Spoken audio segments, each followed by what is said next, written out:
बाळांनो, आपल्याला पुढची ॲक्टिव्हिटी जी बघायची आहे त्या ॲक्टिव्हिटीचं नाव आहे the property of perpendicular bisectors of the sides of a triangle. यामध्ये दोन ट्रायंगलचे बायसेक्टर्स काढायचे साइड्सचे. तर ती काळजीपूर्वक तुम्ही लक्ष द्या. समजा आता जी प्रॉपर्टी बघायची आहे आपल्याला, द प्रॉपर्टी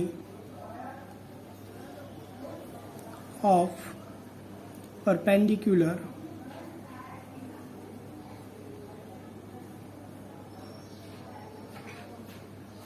बायसेक्टर्स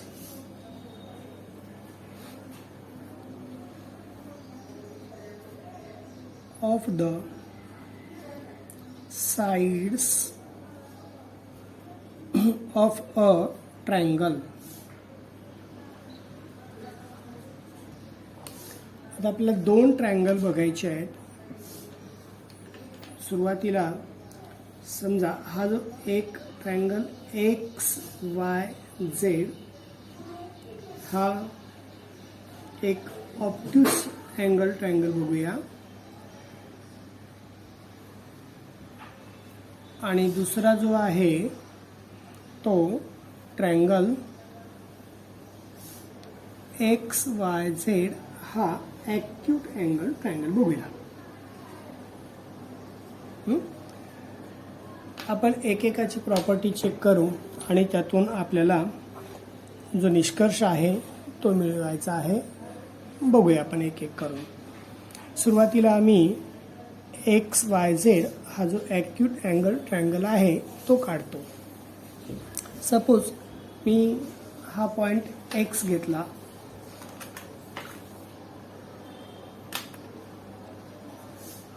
त्यानंतर इकडे पॉईंट Y घेतला आहे आणि इकडे पॉईंट Z घेतला. तर आता हे एक एक वर्टेक्स जोडल्यानंतर आपल्याला मिळेल तो एक ॲक्यूट अँगल ट्रायंगल मिळेल. वर्टेक्स XY जोडल्यामुळं आपल्याला साईड XY मिळाली किंवा सेगमेंट XY मिळाला किंवा YX मिळेल. बाजू XY आपण मराठीत म्हणू. त्यानंतर वर्टेक्स Y आणि Z जोडल्यानंतर आपल्याला दुसरी साईड मिळेल, दुसरी सेगमेंट मिळेल, दुसरी बाजू मिळेल. बाजू YZ किंवा बाजू ZY. ओके. त्यानंतर तिसरी बाजू वर्टेक्स X आणि Z जोडल्यामुळे जी मिळणार ते आपल्याला बाजू XZ मिळेल किंवा बाजू ZX मिळेल. आता आपल्याला प्रत्येक बाजूवर काय काढायचे आहेत? परपेंडिक्युलर बायसेक्टर काढायचे आहे. समजा बाजू XY या बाजूवर परपेंडिक्युलर बायसेक्टर काढत असताना काय करायचं आपल्याला? त्या बाजूच्या एकूण अंतरापेक्षा, म्हणजे एकूण अंतराच्या निम्म्यापेक्षा जास्त अंतर घ्यायचं आहे.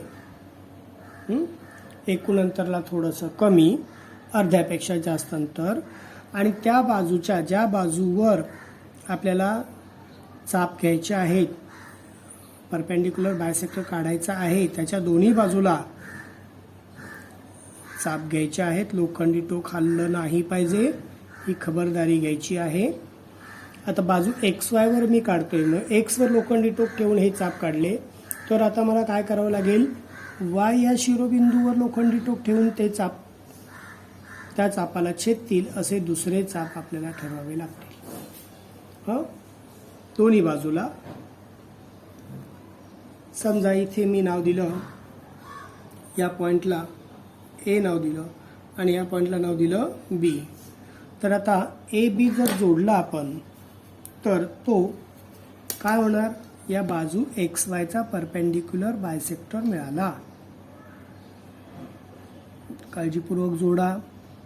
बाजू XY चा परपेंडिक्युलर बायसेक्टर मिळेल आपल्याला. बघा मी डॉटेड लाईननं जोडणार आहे.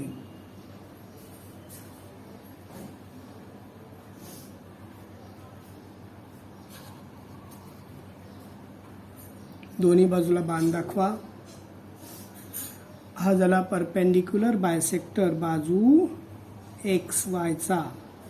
तर दुसरी बाजू जी आहे वाय झेड याचा आपल्याला परपेंडिक्युलर बायसेक्टर काढायचा आहे. तर आता काय करावं लागेल आपल्याला, त्या बाजू एक्स वायच्या अर्ध्यापेक्षा जास्त अंतर घ्या. सर्वसाधारण अर्ध्यापेक्षा जास्त अंतर. दोन्ही बाजूला चाप घ्यायचे आहेत, लोखंडी टोक न हलवता.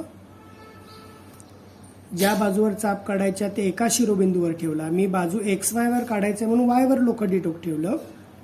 आता त्या बाजूच्या दुसऱ्या शिरोबिंदूवर म्हणजे झेड वर मी लोखंडी टोक ठेवतो आणि अगोदर काढलेल्या चापाला छेदतील असे दुसरे 2 चाप मी काढणार. आता जिथे चाप एकमेकांना छेदलेले आहेत त्या बिंदूंना नाव देऊया. समजा वरच्या दिशेला छेदलेल्या बिंदूला नाव दिलं मी सी आणि खालच्या दिशेला छेदलेल्या बिंदूला नाव दिलं मी डी. आता सी आणि डी जोडला तर आपल्याला तो बाजू एक्स वायचा परपेंडिक्युलर बायसेक्टर मिळेल. काळजीपूर्वक जोडा. जोडताना पेन्सिलचं टोक हलवायचं नाही. एकाच दिशेनं रेषा काढत चला. आता सी डी जोडल्यानंतर हा जो बायसेक्टर मिळाला तो बाजू एक्स झेड चा मिळाला. आता जी तिसरी बाजू आहे बाजू एक्स झेड किंवा बाजू झेड एक्स याचे शिरोबिंदू एक्स आणि झेड याच्यावर आपल्याला लोखंडी टोक ठेवायचं आहे आणि अर्ध्यापेक्षा जास्त अंतर घेऊन काय करायचं, हे सर्वसाधारण अंतर, अर्ध्यापेक्षा जास्त अंतर घ्या. लोखंडी टोक एक्स या शिरोबिंदूवर वर्टेक्सवर ठेवा. नंतर दोन्ही दिशेला आपल्याला चाप ठरवायचे आहेत. ओके. त्यानंतर झेड वर लोखंडी टोक ठेवा आणि याच्या अगोदर काढलेल्या चापाला छेदतील असे चाप काढा. आता इथे नावं द्या. समजा मी ई एफ असं नाव देतो. ई एफ असं नाव दिलं समजा. तर आता हे ई आणि एफ जोडलं तर आपल्याला तो तिसरा परपेंडिक्युलर बायसेक्टर मिळेल बाजू एक्स झेडचा. काळजीपूर्वक जोडा. जॉमेट्रिकल कन्स्ट्रक्शन्स करताना कोणतीही एकाग्रता ढळू द्यायची नाही, ती आवश्यक आहे. हे पण मी डॉटेडने काढतोय.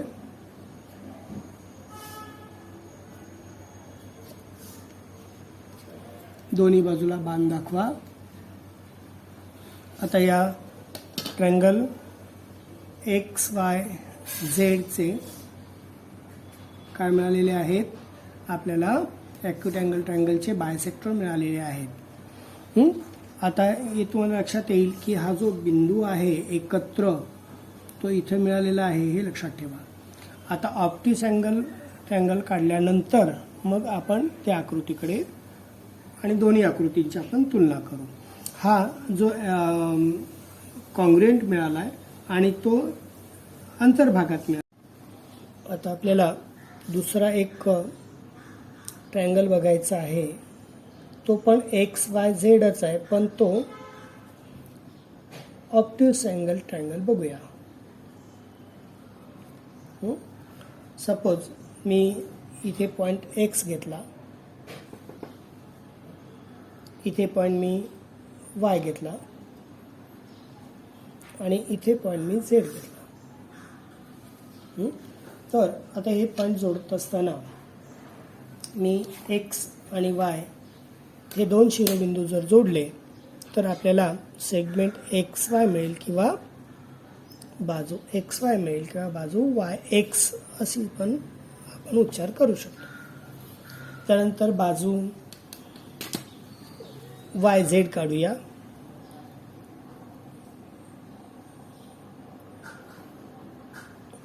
आणि बाजू एक्स झेड पूर्ण करूया. म्हणजे हा जो ट्रँगल मिळाला एक्स वाय झेड हा ऑब्ट्यूस अँगल ट्रायंगल आहे. सुरुवातीच्या आकृतीमध्ये तो ॲक्यूट का, तर प्रत्येक कोन हा 90 डिग्रीपेक्षा कमी आहे आणि इथे बघा हा जो अँगल आहे तो अबाव 90 डिग्री आहे, म्हणून हा ऑब्ट्यूस अँगल ट्रायंगल झाला. आता या बाजू दुभागताना आपल्याला काय करायचं आहे, तर त्या बाजूच्या अर्ध्यापेक्षा जास्त अंतर घ्यायचं आणि एक एक बाजू करून या आकृतीत जसं आपण दुभागलं तसंच इथे दुभागूया. अर्ध्यापेक्षा जास्त अंतर घेतलं, एक्स या शिरोबिंदूवर लोखंडी टोक ठेवलं आणि दोन्ही बाजूला चाप घेतले. नीट लक्ष द्या. वाय या शिरोबिंदूवर लोखंडी टोक ठेवूया.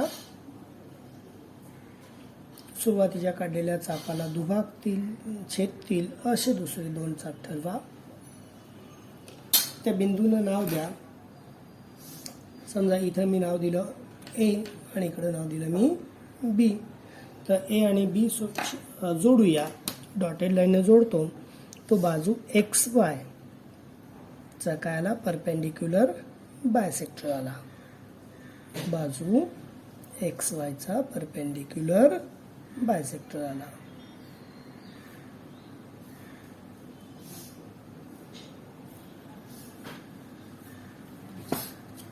ठीक आहे. दोन्ही बाजूला बाण दाखवा. हा 90 डिग्री तर बाजू एक्स वाय ला दुभागलेला आहे. आता आपण दुसरी बाजू दुभागूया. बाजू वाय झेड. अर्ध्यापेक्षा जास्त अंतर घ्या.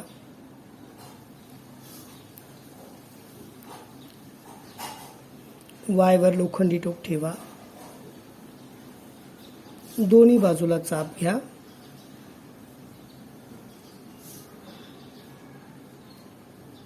झेड वर लोखंडी टोक ठेवा.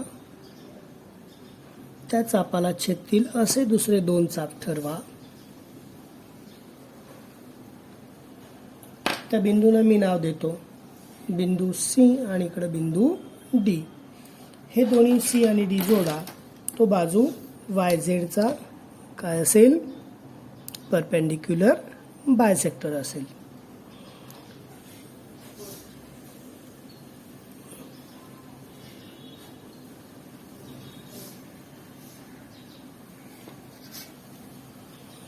दोन्ही बाजूला बाण दाखवा.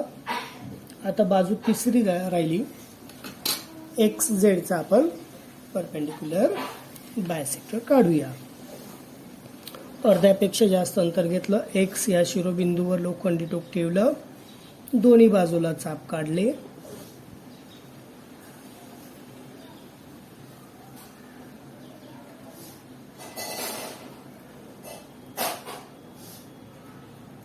वाय झेड वर लोखंडी टोक ठेवूया.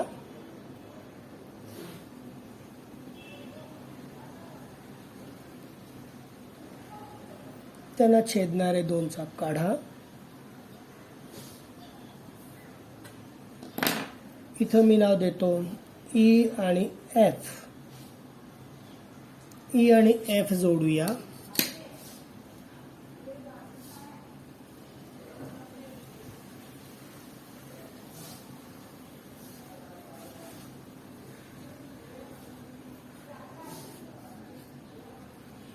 हा सुद्धा 90 डिग्री बाजू एक्स झेडला दुभागलेला आहे. आणि हा परपेंडिक्युलर बायसेक्टर सी डी हा बाजू वाय झेडला दुभागलेला आहे 90 डिग्री. आता तिन्ही बायसेक्टर आपण काढले. दोन्ही बाजूला बाण दाखवा. तेही तुम्हाला एकाच बिंदूत छेदलेले आहेत असे दिसतील. समजा या बिंदूला मी नाव दिलं बिंदू आय. तर हा जो बिंदू मिळालेला आहे तो म्हणजे कसा असतो, तो त्याचं लोकेशन कसं असतं हे लक्षात घ्या अगोदर. जर ऑब्ट्यूस अँगल ॲक्यूट अँगल असेल तर त्याचं लोकेशन त्या त्रिकोणाच्या अंतर्भागात आलं, इनसेंट्रिक आलं. त्यानंतर हा जर तो अँगल ऑब्ट्यूस असेल तर त्याचं लोकेशन त्रिकोणाच्या बाह्य भागात आलं. आता हा जो पॉइंट ऑफ कॉन्करन्स आहे is called a सर्कमसेंटर.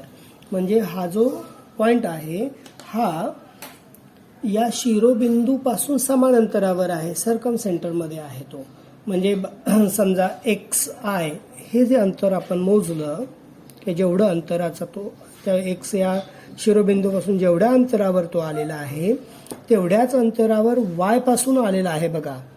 Y I अंतर तेवढंच आहे आणि तेवढ्याच अंतरावर एक्स आय हे सुद्धा अंतर आहे, म्हणजे आपलं झेड आय एवढं अंतर आहे, म्हणजे झेड पासून सुद्धा तो तेवढ्याच अंतरावर आहे. याचा अर्थ काय, जर मी लोखंडी टोक आयवर ठेवलं आणि त्या शिरोबिंदू एवढं अंतर घेतलं तर एक वर्तुळ काढलं तर ते वर्तुळ त्या शिरोबिंदूतून जाणार. वर्तुळ कसं जाणार, त्या शिरोबिंदूतून जाणार.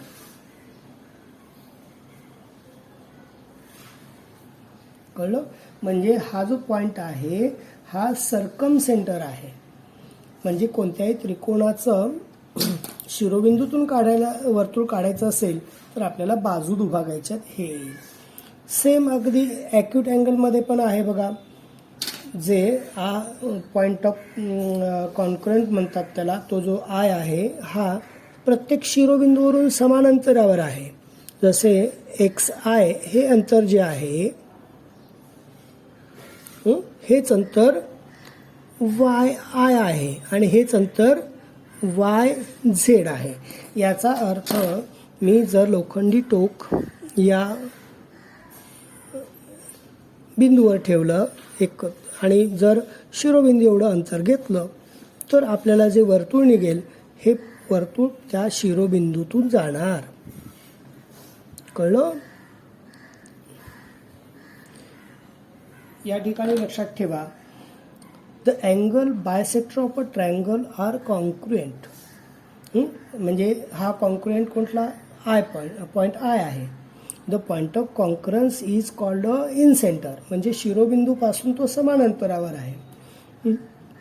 नंतर आणखीन दुसरं वैशिष्ट्य काय, the perpendicular bisectors of the side of a triangle are कॉन्क्रुएंट.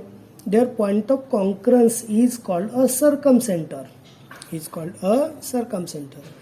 तर अशा प्रकारे ही जी ॲक्टिव्हिटी आहे ही आपण समजून घ्या. नाही कळलं तर पुन्हा बघा आणि मला विचारा. थँक्यू.